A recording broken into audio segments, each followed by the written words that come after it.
My husband was legally married to his high school sweetheart for 6 years while married to me, and when I discovered it, he tried using my postpartum depression against me in court, but I exposed his bigamy and he got 4 years in prison.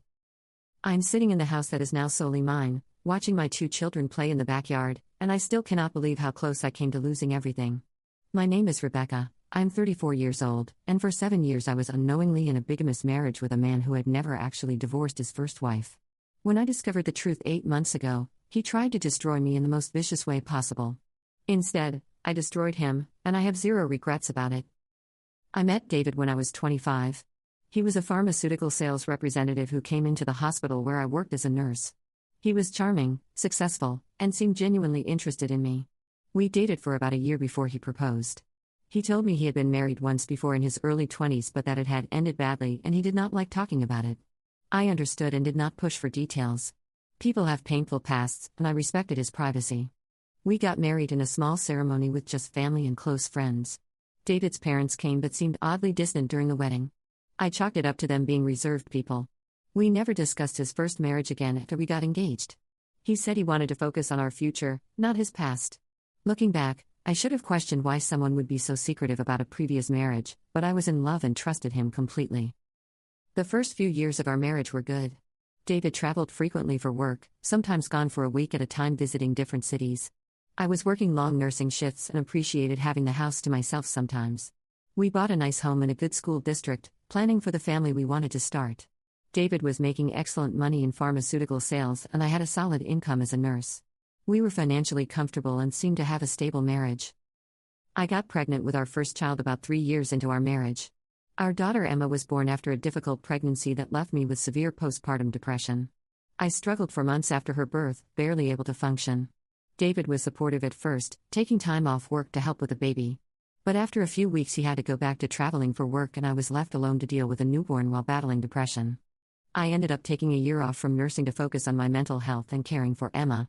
David was the sole breadwinner during this time. He made good money but was also spending a lot, which I attributed to his work travel expenses. We had some arguments about finances, but nothing that seemed catastrophic. I got treatment for my depression and slowly started feeling like myself again. When Emma was 2, I got pregnant again with our son Lucas. This pregnancy was easier and I did not experience postpartum depression the second time. Lucas was born healthy and I felt like our family was complete. I went back to work part-time when Lucas was 6 months old, working 3 12-hour shifts per week at the hospital. David was still traveling constantly for work, but we made it work with help from my parents for childcare. Everything fell apart 6 months ago when I was cleaning out David's home office. He had asked me to find some old tax documents for our accountant. While going through his filing cabinet, I found a folder labeled with a woman's name, Stephanie. Inside were documents that made my blood run cold. There was a marriage certificate from 13 years ago showing David had married Stephanie when he was 24. But there was no divorce decree. No separation agreement. Nothing indicating the marriage had ever ended. I kept digging through the files and found more documents. Joint bank account statements for David and Stephanie showing recent activity. Mortgage documents for a house in another city that David and Stephanie owned together. Insurance policies listing Stephanie as his spouse. Credit card statements showing purchases in cities where David supposedly traveled for work. My hands were shaking as I realized what I was looking at. David had never divorced his first wife. He was still married to her. Which meant my marriage to him was not legal. I was not his wife. My children were born to an unmarried mother. Everything about my life was a lie. I photographed every document with my phone. Then I put everything back exactly as I had found it. I did not confront David immediately. I needed to think and I needed to verify what I had discovered. I called a lawyer the next day and made an emergency appointment. I brought all the photos of the documents. The lawyer reviewed everything and confirmed my worst fears. David had committed bigamy. He had married me while still legally married to Stephanie. Our marriage was void. I had no legal rights as a spouse. The lawyer explained that bigamy is a crime in our state. David could be prosecuted and could face prison time. She said I needed to decide how I wanted to proceed. I could report him to the police, file for an annulment of our void marriage, and pursue child support since we were never legally married. She said I should also get evidence that David knew about both marriages, to prove this was intentional bigamy and not some clerical error. I spent the next week investigating. I hired a private investigator to follow David on his next work trip. The investigator discovered that David was not actually going to the cities he claimed for work. He was going to a suburb about 3 hours away where he had a house with Stephanie. The investigator took photos of David entering and leaving the house, photos of him and Stephanie together looking very much like a married couple, photos of them at restaurants and grocery shopping like a normal family. The investigator also found out that Stephanie thought she was David's only wife. She had no idea I existed. David had apparently told her that his pharmaceutical sales job required him to travel extensively, and she was used to him being gone half the month. When he was with her, he lived as her husband. When he was with me, he lived as my husband. He had been maintaining two complete separate lives for over 7 years. I also discovered that David had a child with Stephanie. A daughter who was 9 years old, born a year before David and I got married. So not only did I have a fake marriage, but my children had a half-sister they did not know about. David had 3 children total, split between 2 families that did not know about each other. The level of deception was staggering. Armed with all this evidence, I finally confronted David. He had just returned from a supposed work trip which I now knew was actually time with Stephanie. I waited until the kids were asleep and then I laid out all the documents and photos on our dining room table. I told him I knew everything. I knew about Stephanie, about their house, about their daughter, about the bigamy. I said he needed to explain himself immediately or I was calling the police. David's face went white when he saw the evidence. For a moment he looked like he might try to deny it, but he realized there was no point. I had too much proof. Instead, he got angry. He said I had no right to go through his private files. He said I was invading his privacy by hiring an investigator. He tried to turn this around on me like I was the one who had done something wrong. I told him he was insane if he thought privacy concerns mattered when he had committed a crime. I said he had been lying to me for 7 years, had gotten me to have children with him under false pretenses, had stolen years of my life by making me think I was in a real marriage. He needed to take responsibility for what he had done. I wanted to know why. Why had he done this? Why not just divorce Stephanie before marrying me? David finally broke down and admitted the truth. He said he had married Stephanie when they were both very young. They were high school sweethearts who got married at 24. But their marriage had problems from the start. They fought constantly and were not compatible as adults. David wanted to leave, but Stephanie threatened to harm herself if he did. He felt trapped in the marriage. Then he met me. He said he fell in love with me and wanted to be with me, but he could not bring himself to divorce Stephanie because of her threats and because he felt guilty. So he decided he could just have both. He would maintain both marriages and both families. His sales job gave him the perfect excuse to be away from each family half the time. He said he loved both of us and could not choose, so he chose both. I was disgusted listening to this explanation. He had made a deliberate choice to commit a crime and deceive 2 women and 3 children because he did not want to deal with a difficult divorce. He had prioritized his own comfort and desires over everyone else's lives. I told him our marriage was over, that I would be filing for an annulment, and that he needed to figure out what he was going to do about his actual wife. That is when David got vicious. He said if I tried to leave him or expose what he had done, he would fight me for custody of Emma and Lucas. He said I had a documented history of severe postpartum depression and mental health issues. He would tell the court I was an unfit mother who could not be trusted alone with children. He would paint me as unstable and dangerous. He said he would take my children from me and I would lose everything. I was stunned by the threat. He was going to use my postpartum depression, something I had been brave enough to seek treatment for, as a weapon against me. He was going to try to take my children away because I had discovered his crimes. I realized in that moment that David was not just a liar and a bigamist. He was genuinely a bad person who would hurt anyone to protect himself. I told David to get out of the house immediately. He refused, saying it was his house too. I reminded him that our marriage was void, which meant we were not legal co-owners. The house was in both our names, but that deed was fraudulent since we were never legally married. He had no right to be there. He still refused to leave. I called the police. Update 1. When the police arrived, I explained the situation. I showed them copies of the bigamy evidence. I explained that David had been living 2 separate lives with 2 different families. The officers were shocked. They said bigamy cases were rare, but this was clearly a serious situation. They told David he needed to leave the house for the night while we sorted this out. David argued but eventually left when they threatened to arrest him for trespassing. The next morning I went to the police station and filed a formal complaint for bigamy. I provided all the evidence I had gathered, including the marriage certificates, the photos from the private investigator, the financial documents showing David maintaining 2 households. The detective I spoke with said they would investigate and likely file criminal charges. Bigamy is a felony in our state and David had clearly committed it knowingly. I also went to my lawyer and started the annulment process. Since our marriage was void due to bigamy, annulment was the proper legal remedy rather than divorce. We filed paperwork to establish that David and I were never legally married. We also filed for child support and custody orders. My lawyer said that despite David's threats, his bigamy would actually work against him in any custody dispute. The court would not look favorably on a father who committed fraud and maintained two secret families. David hired an aggressive lawyer and immediately filed his own custody motion. His filing painted me as mentally unstable, claiming my postpartum depression made me a danger to our children.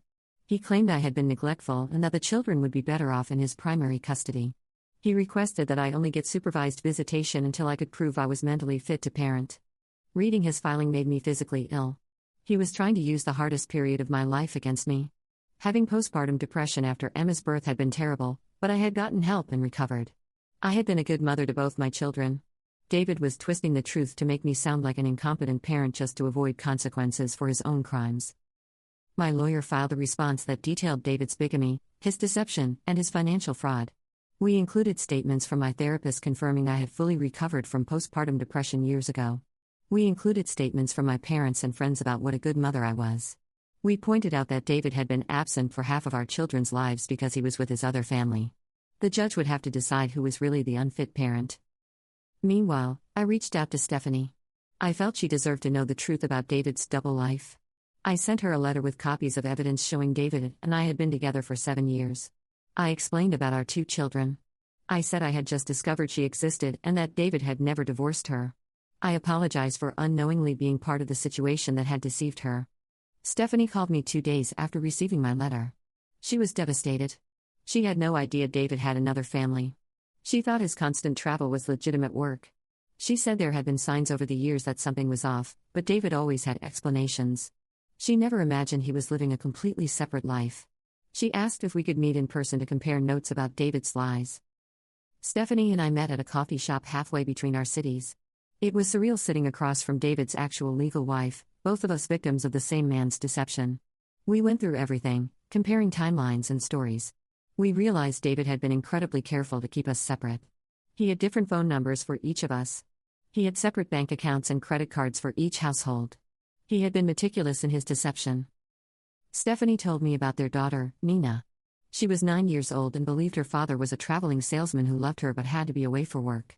David had missed countless school events and important moments in Nina's life because he was with my family instead. Stephanie had believed it was necessary for his career. Now she knew it was because he was playing house with a completely different family. Stephanie was furious with David. She said she wanted to cooperate with my case and with the criminal prosecution. She agreed to provide evidence and testimony about their marriage and David's patterns of deception. She also filed for divorce from David since she was actually married to him. Her divorce petition included adultery and fraud as grounds. She was seeking full custody of Nina and requesting David get only supervised visitation. The criminal investigation into David's bigamy was progressing quickly. The detective had gathered statements from Stephanie and me, had reviewed all the documentary evidence, and had interviewed David's employer. It turned out David had been lying to his employer too. He had been claiming business expenses for his personal travel to maintain his 2 families. The company was considering their own fraud charges against him.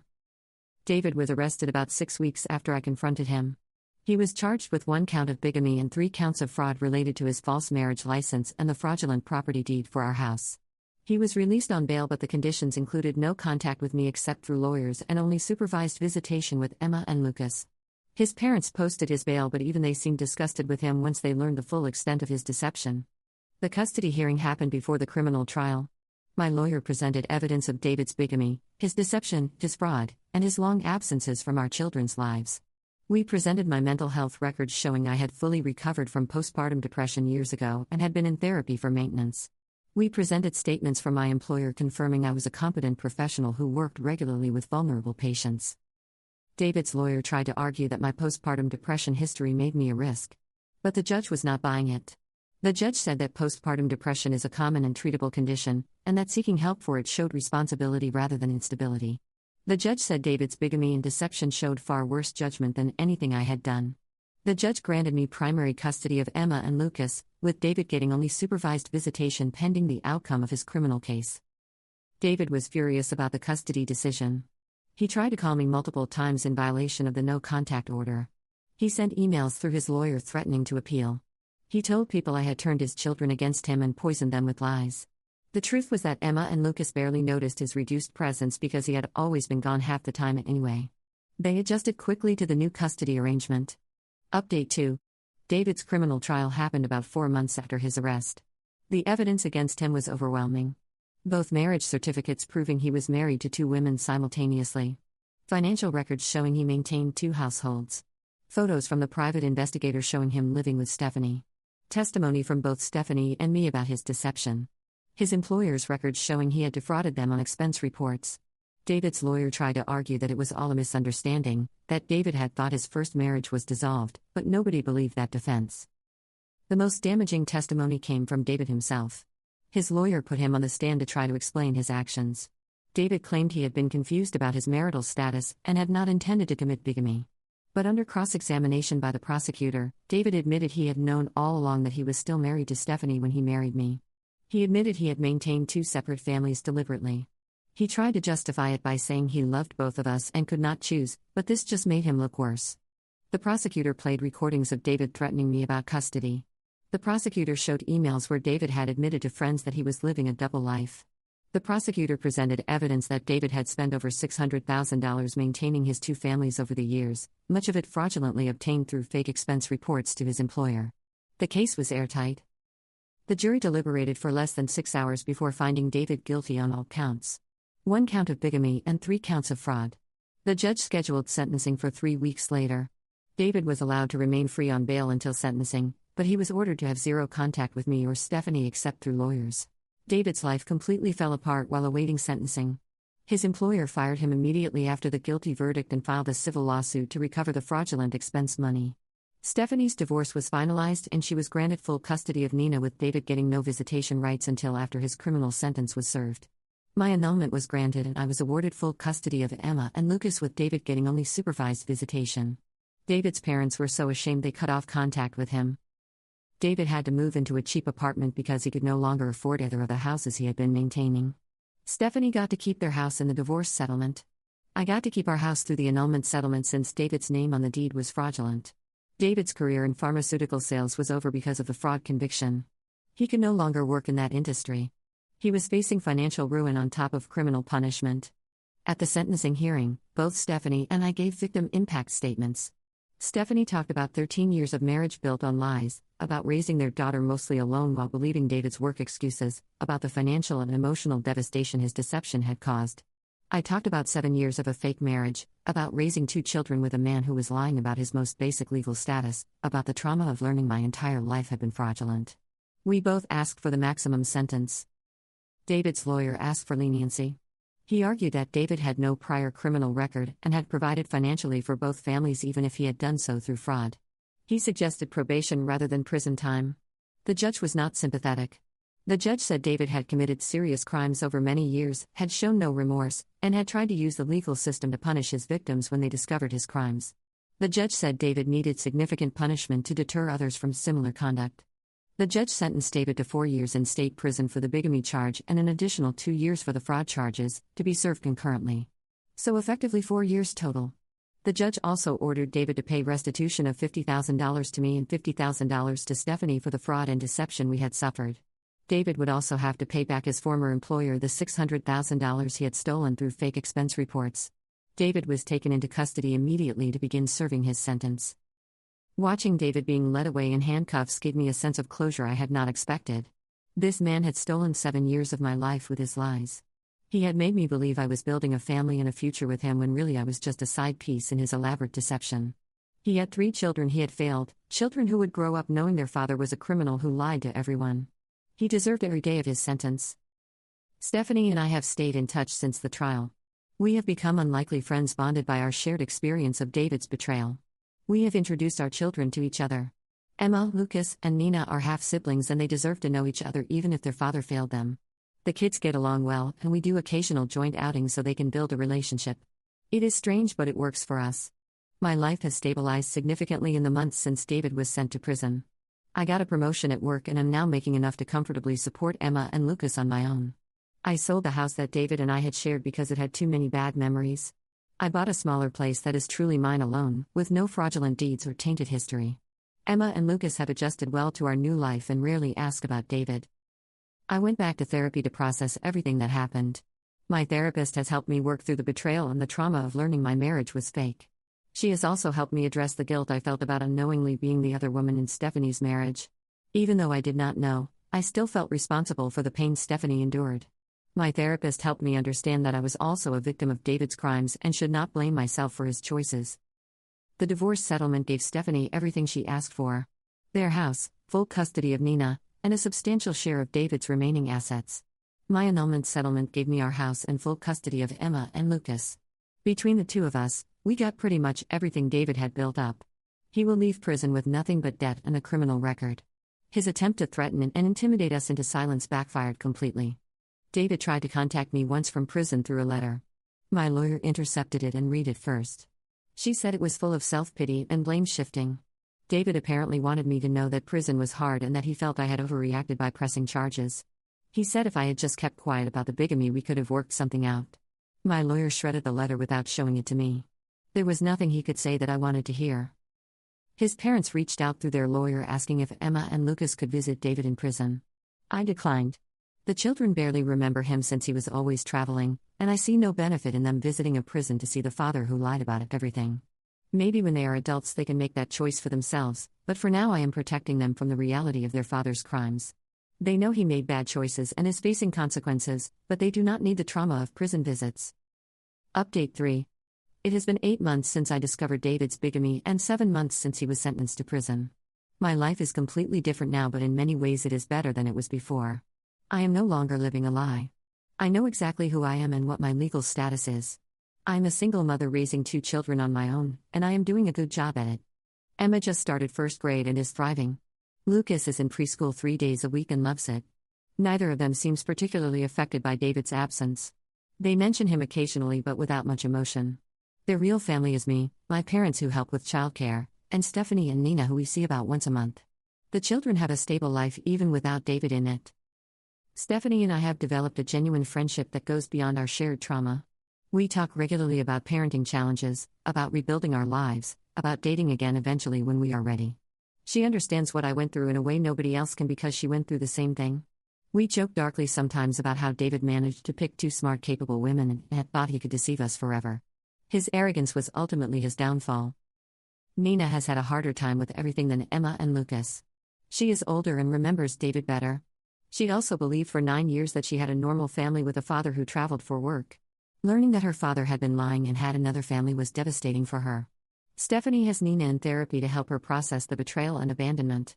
Nina was angry at first when she met Emma and Lucas, but she has come to accept that they are her siblings and none of this is their fault. David will be eligible for parole in about 2.5 years after serving 3 years of his 4-year sentence. Both Stephanie and I plan to attend his parole hearing and advocate against his release. We want him to serve his full sentence. When he eventually gets out, he will face a lifetime of consequences. He has a felony record that will make employment difficult. He owes massive restitution to multiple people. He has destroyed his relationships with his 3 children.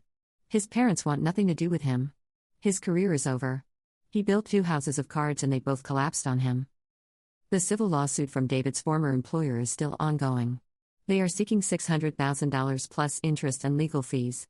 David has no ability to pay from prison, so they are putting liens on any future assets or income he might have. He will be paying that debt for decades assuming he ever makes any real money again, which seems unlikely given his criminal record. I sometimes think about how close I came to disaster. If David's threats had worked, if he had convinced a judge that my postpartum depression made me unfit, I could have lost my children. If I had not found those documents in his office, I might have lived the rest of my life not knowing I was in a bigamous marriage. If I had not hired a private investigator and gathered evidence, David might have been able to deny everything and continue his double life. I got lucky in some ways, even though the situation was terrible. The experience taught me several hard lessons. First, trust but verify. If something feels off in a relationship, investigate it. David's secretiveness about his past should have been a red flag I took more seriously. Second, document everything in legal disputes. The evidence I gathered was what destroyed David's attempts to paint me as unfit. Third, do not let anyone weaponize your mental health struggles against you. Having postpartum depression and seeking treatment was brave and responsible, not a weakness. I have started dating again very cautiously. I met someone through work about 2 months ago who seems kind and genuine. We have been on a few dates and I am taking things extremely slowly. I am upfront about my situation, about the bigamy, about having 2 kids and a complicated past. I'm also very careful about background checking anyone I date. I will never again take someone's word about their past without verification. Trust has to be earned now, not freely given. My children are my priority and will be for the foreseeable future. Emma and Lucas have been through enough upheaval and they need stability. I am not looking to introduce anyone into their lives anytime soon. If this new relationship goes somewhere serious, it will be a long time before that person meets my kids. I am protecting them and protecting myself from more potential betrayal. Financially, things are tight but manageable. I make decent money as a nurse, but supporting 2 kids alone is expensive. The child support order against David is effectively meaningless since he is in prison and has no income. Stephanie is in a similar situation with Nina. We both knew we would not actually get financial support from David, but having the legal orders in place means he cannot claim any parental rights without first paying what he owes. When he gets out of prison, his wages will be garnished for child support before he sees a penny. I put the house in my name only once the annulment was finalized. It is worth less than what we paid for it because the market declined, but it is mine free and clear. I have considered selling it and buying something smaller to reduce expenses, but the kids are settled in their schools and I do not want to uproot them again. We have made this house our home despite its history with David. I repainted and redecorated to erase his presence. It feels like our space now. People ask me if I am angry at David or if I have forgiven him. The answer is complicated. I am angry about what he did, about the years he stole, about the lies he told. But I am also almost grateful in a strange way because his actions led me to realize I am stronger than I thought. I survived this catastrophe. I protected my children. I helped bring a criminal to justice. I rebuilt my life from nothing. David tried to destroy me and failed. That feels empowering. I do not forgive him though. Forgiveness implies that what he did was somehow excusable or understandable. It was neither. David made deliberate choices to commit crimes and hurt people because it was convenient for him. He showed no remorse until he faced consequences. Even his letter from prison was about his own suffering, not about the pain he caused others. He does not deserve forgiveness and I will not give it to him. Stephanie feels similarly. She was married to David for 13 years, far longer than I was with him. She believed in their marriage and their family. She had more to lose and more years of deception to process. She is angrier than I am if that is possible. She has told me she hopes David serves every day of his sentence, and then lives a long miserable life dealing with the consequences of his actions. I cannot say I disagree with her. The kids will eventually want to know more about their father and about what happened. Emma is already asking some questions about why Daddy does not live with us anymore and why we do not see him. I give age-appropriate answers about Daddy making bad choices and having to face consequences. As they get older, I will tell them more of the truth. They deserve to know what happened, but in a way they can understand and process at their developmental level. I worry sometimes about how this will affect them long term. Will they have trust issues because their father was a liar? Will they struggle with relationships because of this early instability? I hope that by giving them love and honesty and stability now, I can minimize the damage David caused. They have me and they have their grandparents and they have each other. That is more than some kids have. We will be okay. Looking back at the 7 years I spent with David, I can see all the lies and red flags I missed. His frequent absences that I attributed to work. His secretiveness about finances. His reluctance to introduce me to certain people from his past. His defensiveness when I ask normal questions about his day or his trips. All of it makes sense now knowing he was hiding an entire second life. I wish I had been more suspicious at the time, but I also know I cannot blame myself for trusting my husband. That is what marriage is supposed to be built on. The legal system worked in this case. David committed crimes and was held accountable. He was convicted and sentenced appropriately. Stephanie and I were believed and supported. Our children were protected. Justice was served. I know not every victim of betrayal and fraud gets this kind of outcome. Some people get away with their lies forever. I am grateful that David did not. Whatever happens from here, at least he faced consequences for what he did. My new life is quieter than my old one, but better in ways I am still discovering. There are no lies lurking under the surface. There are no secrets waiting to explode. What you see is what you get. I am a single mom working as a nurse and raising 2 great kids. That is the truth of my life now. It may not be the fairy tale I thought I was living before, but it is real. And real is infinitely better than pretty lies. David gave me that lesson at least. I am done with pretty lies. I am living in truth now, and truth is what finally set me free.